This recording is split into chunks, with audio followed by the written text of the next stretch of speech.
Okay, this is a fairly candid video. No particular topic, just me speaking. Really, this is me talking about really not differentiating all this enlightenment stuff and just normal, regular, everyday living. Just normal human being, regular human desires, wants, and actions. No longer being able to separate what one thing is from another. No distinguishing, and just seeing that there's nothing wrong with this regular human form or expression. And really just coming to terms with this sense that all this talk of transcending and going beyond isn't any separate from just the regular, normal waking up, getting ready, sleeping, eating, conversing with people, making time for people, having to work. Just there's no actual separation from all this talk of enlightenment or awakening. So the only thing that makes a separation is a thought that says these are separate things. And when there's no thought, there's no way to distinguish one thing from another.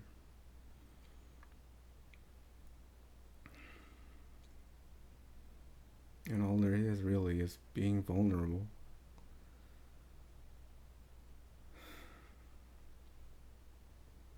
When you get so caught up on what is enlightenment or awakening, you really have to see anything you try to describe it as is just another thought, another idea. If you say enlightenment is this, and those are just ideas of enlightenment, or enlightenment isn't this, those are more ideas of what it isn't. And these are always just thoughts. And I'm not discounting that these pointers are great, especially if you are in a lot of pain. Yeah, you don't gotta discount your relative life, your relative living, your relative pain.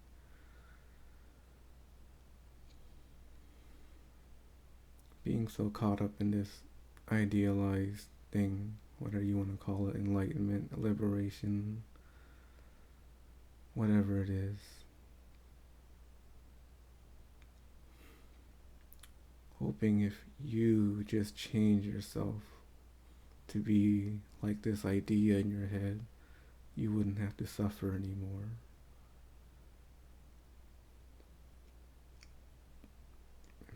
But you really have to see also this trying to change yourself is its own form of suffering also. This fear of being seen exactly as you are in your regular, normal, human incarnation, form, habits, regular human desires, wants, pains, aversions, even running away from that and trying to change it to fit another concept is its own form of suffering.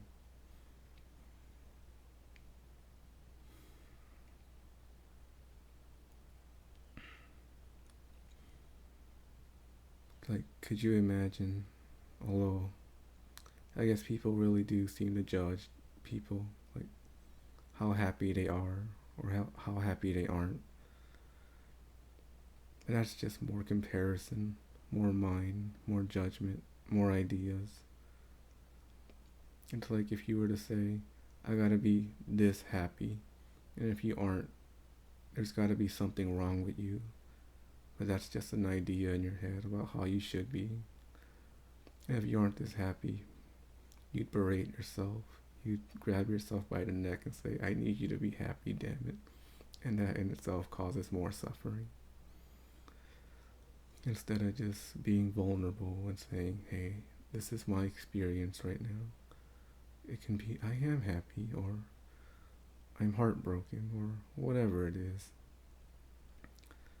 I'm quieter than normal, so I don't know if the microphone actually picks up my voice, but there's no script, there's nothing in particular I want to say. I'm just letting my mouth speak. And there's just no aversion, really, to regular, normal human existence of having to wake up at a certain time, planning things with other people, making time for people, having desires, wanting to be around certain people, being uncomfortable around other people, and yet not even fighting the discomfort.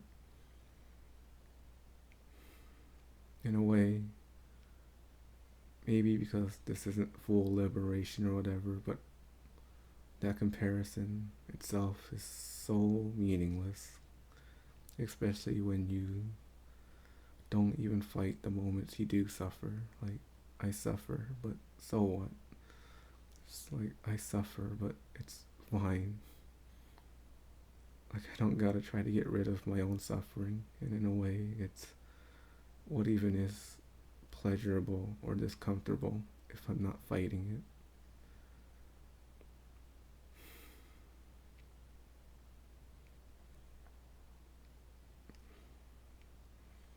And when you aren't even running away from your own suffering, it becomes way easier to sit with other people's suffering.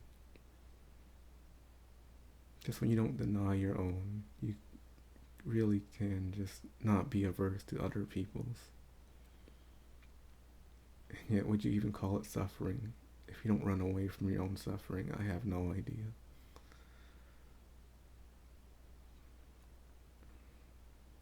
So you can say, I'm pretty comfortable with suffering itself. So am I suffering? I don't know. Does it matter if I am or if I'm not? To be honest, not really. I still experience great joy. I still get my heart broken. And I don't try to hide that fact. I feel just about everything. I mean, I was just talking to someone the other day, and they mentioned not having a script or an orientation of how to act in this really just impossible situation. And that's what it's like all the time. You don't really try to figure things out. You don't look for the right answer. You're not really looking for anything. You just let yourself not fight yourself anymore. You gotta just be exactly as you are. There isn't the way you should be. You shouldn't be happy. You shouldn't be unhappy. You shouldn't be confident. You shouldn't be unconfident. You shouldn't be anything at all. And you can be anything and everything that's arising. You can be completely human. You can be just as you are, no more, no less. And the crazy thing is, it's always been like this. You can actually never be more or less than what's happening already. Yet the struggle to try to change that, it's diminished greatly.